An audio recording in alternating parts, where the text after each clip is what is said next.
El podcast de Uranálisis de Sysmex Experience es una iniciativa de Sysmex para generar y compartir información y contenidos de calidad relevantes y actualizados sobre nuevas tecnologías aplicadas al diagnóstico de laboratorio.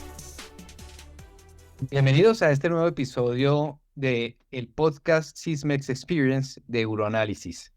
Hoy hablaremos de aportes de la tecnología de Uranálisis Sysmex en el diagnóstico temprano de la enfermedad renal crónica. Y nuestro invitado es el doctor Roberto Ramírez, médico internista, nefrólogo y administrador, profesor en la subespecialidad de nefrología de la Universidad del Valle y coordinador de la unidad renal del Hospital Universitario del Valle aquí en Colombia. Doctor Ramírez, bienvenido. Alfonso, muchísimas gracias por la invitación. De verdad que para mí es un privilegio poder estar en tus podcasts y pues estoy a tu disposición para ese conversatorio que vamos a arrancar en esa oportunidad. Gracias, doctor. El doctor Ramírez es médico especialista en medicina interna, nefrología, bioética y administración de salud, con amplia experiencia, profesor universitario en pre y posgrados, educador sexual, investigador de conciencias registrado en 2 grupos formales, miembro activo de las asociaciones colombianas de nefrología, medicina interna, interamericana de hipertensión, fundador del programa PEMI, Programa de Excelencia Médica Integral, autor de más de 50 papers de investigación y guías tanto nacionales como internacionales, con amplia experiencia en los campos clínicos y gerenciales de la salud. Es conferencista nacional e internacional en congresos acreditados por las respectivas asociaciones científicas. Doctor Ramírez, sabemos y tenemos una conversación constante, yo creo que no solo en Colombia, sino en el mundo entero, de la enfermedad renal crónica o conocida como ERC. Se define como una alteración estructural o funcional renal que persiste en más de 3 meses, siendo la hipertensión, la diabetes y la obesidad los principales factores de riesgo para la aparición y la progresión de dicha enfermedad. Quisiéramos que usted nos dé un poco más de contexto frente a esta enfermedad y cuál es la frecuencia en la población en América Latina. Bueno, esa, apreciado Alfonso, es una excelente pregunta.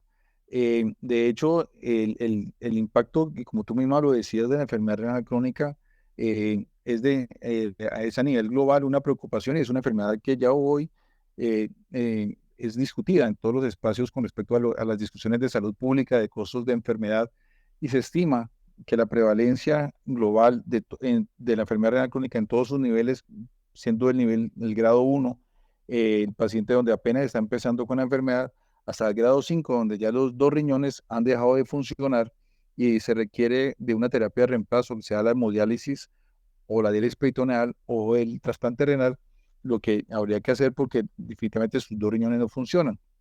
En este gran matiz de colores que hay desde los grados 1 hasta el grado 5, se calcula que es 30 pacientes por 100 personas, perdón, o sea, 30%, y si nosotros nos damos cuenta es una prevalencia extremadamente alta.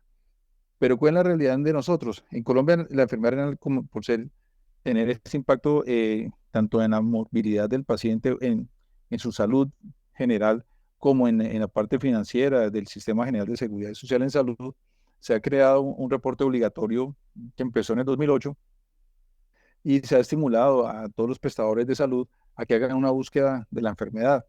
Pero si vemos las cifras del 2015, encontramos que solamente 2 pacientes de 100 logran tener este diagnóstico y habíamos hablado originalmente que deben ser aproximadamente 30 de 100.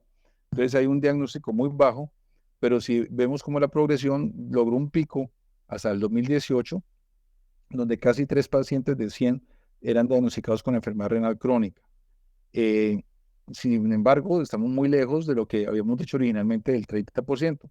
Pero lo más preocupante aún es que en el 2019, antes de la pandemia, porque la pandemia América Latina la azotó en el 2020, cayó ese diagnóstico a unos niveles incluso más bajos que los que se tenía reportado en el 2015. En el 2019 se reportó 1.85 pacientes por 100 personas, y lo cual es bastante preocupante, y ese nivel aún sigue bajo hasta el 2021, que es de 1.75, donde ya se ve el impacto donde ya hemos superado, de hecho, perdón, la epidemia por COVID-19.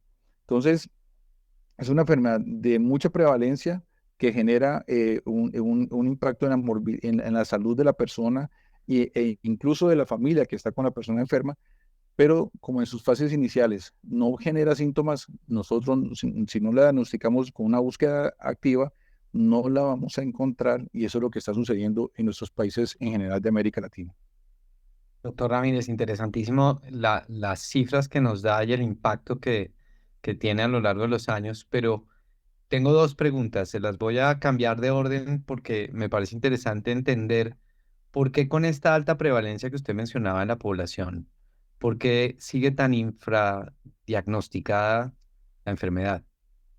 Sí, Alfonso, realmente es una preocupación que tenemos desde las sociedades científicas latinoamericanas encontrar estos números tan bajos, porque conocemos claramente qué es lo que deberíamos de esperar.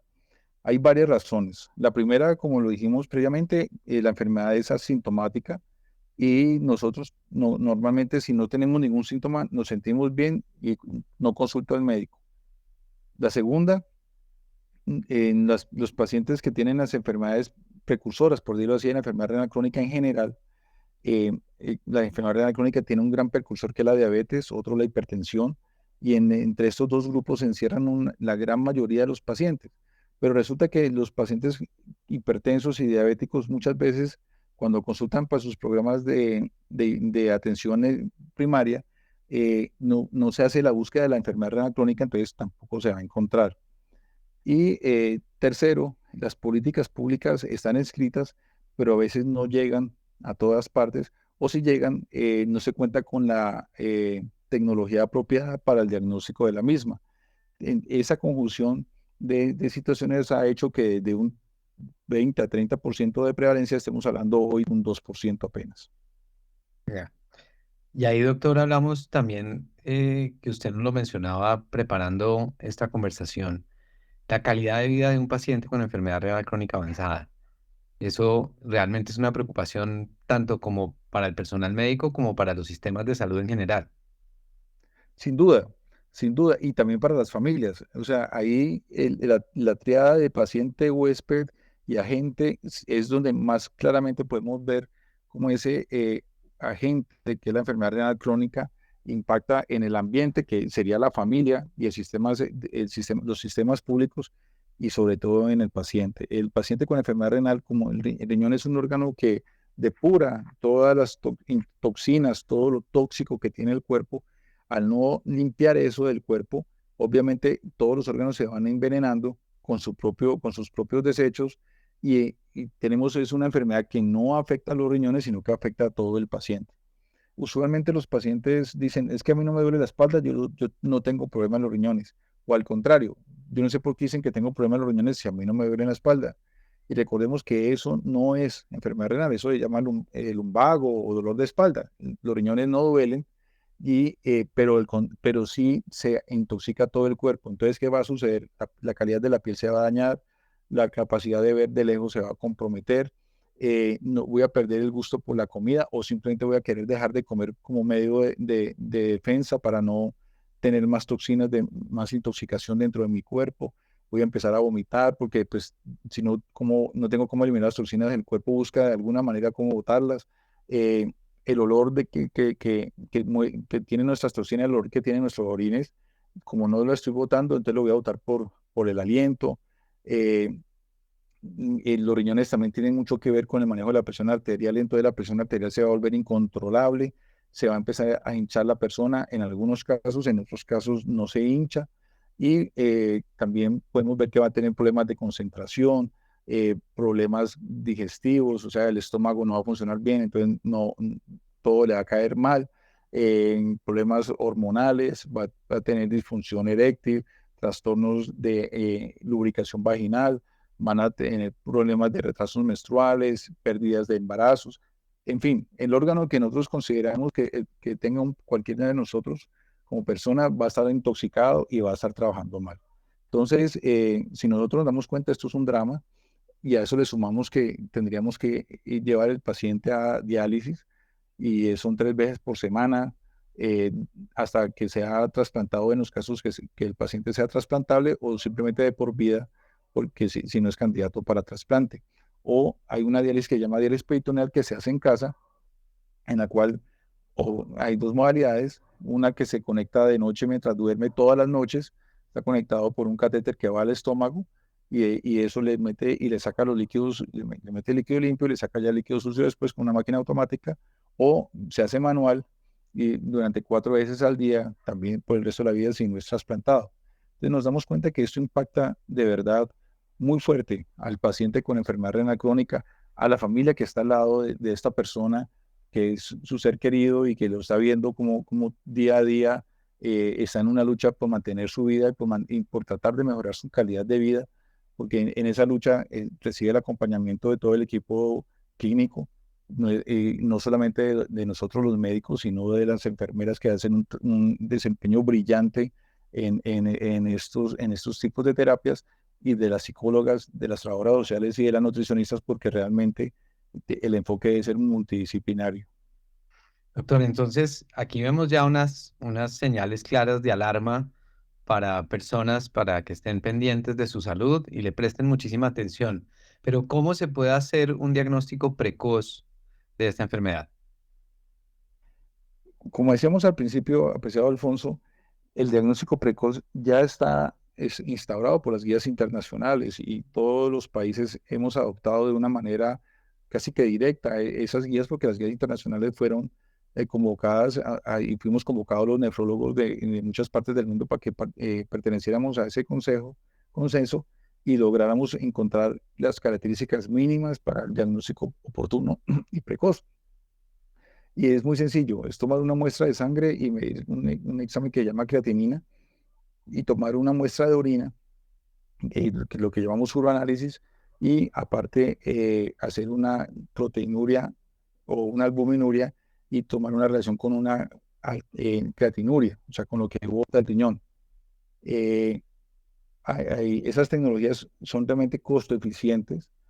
Serían en últimas realmente 3 exámenes, pero hay tecnologías modernas que el examen de orina ya no lo dividen, sino que en una sola se pueden tomar, y eso facilita el diagnóstico. Entonces, lo que tenemos que tener en cuenta es que los médicos tenemos que solicitarle a todas las personas este tipo de exámenes, y si tienen riesgo, como decíamos ahora, si tienen problemas de hipertensión o problemas de diabetes o antecedentes familiares de enfermedad renal crónica, debemos hacerlo de manera consecutiva, no solamente una vez cada año, sino realmente 2 o 3 veces por año. Ahora, ¿qué puedo hacer yo como paciente? Consultar a mi médico y pedirle que me ayude con esos exámenes. Son exámenes muy sencillos, eh, que no me cuestan tiempo, usualmente tampoco cuestan dinero porque están cubiertos dentro de los diferentes planes de salud, y nos pueden hacer un diagnóstico oportuno con el cual el personal de salud puede hacer una atención dirigida y evitar que esa persona llegue a diálisis, o en el peor de los casos, si llega a diálisis, llegue en una buena condición y lo más tarde posible. Entonces queda clarísimo, doctor, que le estamos haciendo un llamado también a las personas que nos escuchan para que acudan al personal médico y soliciten estos exámenes de manera rutinaria para que tengamos control y sepamos si estamos en vía de estar desarrollando y lo podamos prevenir. Pero ahí quisiera, doctor, si me lo permite, preguntar cómo están aportando las nuevas tecnologías y específicamente la de Sysmex en ese diagnóstico de la enfermedad renal crónica. Pues para nosotros la llegada de Sysmex ha sido fundamental, porque nos ha, entre comillas, ahorrado unos procesos que antes teníamos que diligenciar con, con, básicamente con los otros exámenes que decíamos, porque el uroanálisis de Sysmex automáticamente me reporta también la albuminuria y la creatinuria. Entonces, básicamente tenemos en cuenta que en un solo examen estamos logrando detectar tempranamente los pacientes con un indicador que es extremadamente sensible, que está probado desde hace mucho tiempo, que es la albuminuria creatinuria, y ya al médico le pasan de una vez ese resultado. Entonces, es un instrumento muy fácil de hacer, es un instrumento muy rápido y que nos da acceso a una tecnología que antes no teníamos de manera tan expedita. Me parece que es una oportunidad que tenemos hoy para invertir esa pirámide de desconocimiento de la enfermedad por una pirámide donde conocemos qué es la enfermedad renal y que se hace un diagnóstico temprano con el paciente y así le evitamos al paciente y al sistema de salud tantos dolores de cabeza futuros.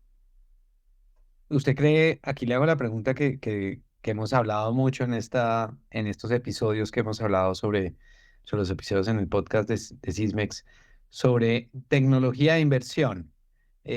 ¿Cómo lo está viendo usted? ¿Hay alguna resistencia del cuerpo médico para asumir tecnología pensando que es una inversión que de pronto no se debería estar haciendo? ¿O hay conciencia de que se deben hacer estas inversiones en tecnología? ¿Cómo está viendo usted esa relación? Esa es una pregunta bastante compleja porque eso va con la psicología de la economía inmediata versus la economía real. Cuando tú hablas con cualquier colega, todos tenemos claro que existe el sistema de costo-efectividad. El sistema de costo-efectividad nos hace entender que yo puedo hacer una inversión fuerte hoy, pero que en 2 o 3 o 4 semestres ya he recuperado la inversión. Y en el caso específico del diagnóstico de la enfermedad renal crónica, esa recuperación de inversión desde lo financiero se ve mucho más rápido porque estamos hablando de enfermedades de alto costo.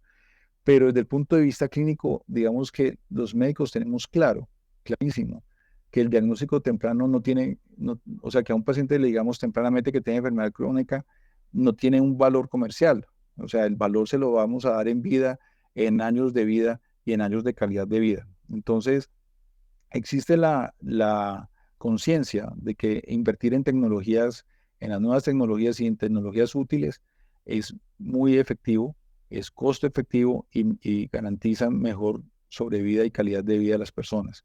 Lo que tenemos es que ir más allá de la conciencia y empezar a darnos, dar el paso de que, venga, aquí tenemos que hacer una inversión de capital, pero que esa inversión claramente se puede manejar y retribuir en el corto plazo. Y así debería ser. Yo creo que lo hemos hablado también, doctor, con varios profesionales de la salud y el tema de prevención es un eje clave cuando se habla de salud, ¿no? Mucha de la inversión debe estar en prevenir enfermedades y no en tratarlas. Y parte de estas tecnologías lo que nos permite es exactamente eso, ¿no? Prevenir. Así es, definitivamente así es. Ya está probado hace muchísimos años que es mejor estar sano que curar muy bien a un enfermo. Eh, de hecho, los QALYs es una forma de calcular actualmente y que ya lleva más de 20 años.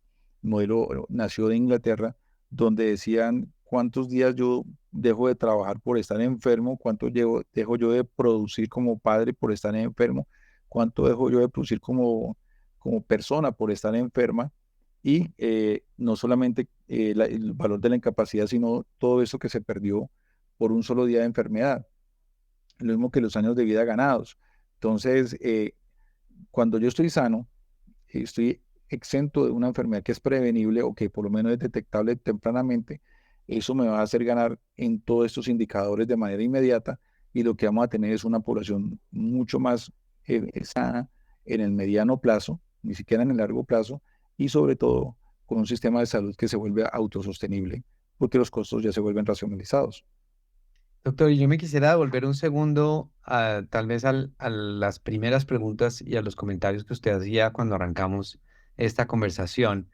Y es estudiando las cifras, usted hablaba que la prevalencia no es solamente en Colombia, sino en los distintos países de América Latina.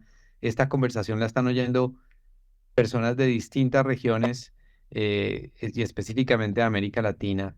¿Usted cree que existen condicionantes distintos de país a país o están viendo cifras similares, porque lo mencionó, o está viendo cifras similares entre los mercados en América Latina? No, definitivamente es muy similar el panorama. Nosotros tenemos un sistema que llama el Registro Latinoamericano de Enfermedad Renal Crónica. Eh, de hecho, hay algunos países que apenas están arrancando con el reporte obligatorio de la enfermedad renal crónica y sus cifras aún están, pues, mucho más pequeñas incluso porque apenas está empezando con ese diagnóstico. Yo creo que es un paso que América Latina ya empezó a dar en conjunto y que sabemos que lo necesitamos hacer. Las sociedades científicas, que en este caso es la SLAN, a la cual también yo pertenezco, eh, somos conscientes y estamos estimulando a todos nuestros médicos a nivel de cada región para que empecemos a hacer este tipo de campañas como la que hoy ustedes nos han permitido hacer a través del podcast para sensibilizar y hacer la búsqueda del diagnóstico temprano en cada uno de nuestros países. Definitivamente América Latina sabemos que no cuenta con los recursos del primer mundo, y en los países del primer mundo este tipo de enfermedades son una preocupación grave. Entonces nosotros con mayor razón tenemos que estar muy alertas, hacer un diagnóstico muy temprano, ir más allá de esperar a que los pacientes nos lleguen a diálisis o nos lleguen muy enfermos para poder atenderlos. Definitivamente la respuesta en estos casos es el diagnóstico precoz y el manejo del riesgo en los pacientes que aún no tienen la enfermedad. Pero ahí tenemos como dos actores claves, ¿no? Por un lado, cuerpo médico, eh, que motiven las pruebas, pero por otro lado, la misma población. Estamos, doctor, también tenemos que hacer más promoción de este tipo de soluciones y de este tipo de diagnósticos. ¿Cree que todavía nos falta un camino por recorrer en ese sentido? Sí, cuando hablamos de la población, desde el 2008, me puedo equivocar en la fecha, 2007, 2008, estamos celebrando en América Latina el Día Mundial del Riñón y hemos hecho muchas campañas, pero normalmente esas campañas se hacen el Día Mundial del Riñón, que es el segundo jueves de marzo de cada año. Después volvemos a hablar un poco del Día Mundial de la Diabetes y el Día Mundial de la Hipertensión, que son 3 fechas en el año, pero esa difusión la perdemos y ese voz a voz del que lo capta también se pierde. Normalmente las familias que están prestas a escucharnos cuando salimos por televisión o estamos en la plaza pública explicando este tipo de enfermedades, son las familias de los pacientes con enfermedad renal que ya están sensibilizados. ¿Qué debo hacer yo como persona que no sufro de enfermedad renal? Sensibilizar a mi familia y decirles, venga, esto es una enfermedad que existe, que es muy común, que las podemos tener cualquiera de nosotros en la familia y que como no se siente, hasta que yo no me haga los exámenes que dijimos al principio, la creatinina, el uroanálisis con la microalbuminuria y la creatinuria incluida, no voy a saber si tengo o no la enfermedad. Entonces, esa cadena de sensibilización yo creo que debemos empezarla justamente ahora, y decirles, venga a todos, compartamos este podcast, entremos a la página web de las sociedades científicas de cada uno de nuestros países donde hay información para los pacientes. En el caso de nosotros podemos buscar videos como por ejemplo Cocinando con el Nefrólogo, ese está en YouTube y es de la Sociedad Colombiana de Nefrología, y ahí se dan recomendaciones, se dan recetas, etcétera, donde cada uno de nosotros tenemos cómo ayudarnos a cuidarnos a nuestra familia y a nosotros mismos para la prevención de la enfermedad renal, y, y visitar a nuestro médico y pedir el favor de que nos ayude con estos diagnósticos. Yo creo que todos nosotros ya hoy estamos preocupados por nuestros niveles de colesterol. Pues bueno, preocupémonos por nuestros niveles de albuminuria, que son quizás más importantes que el mismo nivel de colesterol, si nos damos cuenta de que es una enfermedad mucho más frecuente que la enfermedad del corazón.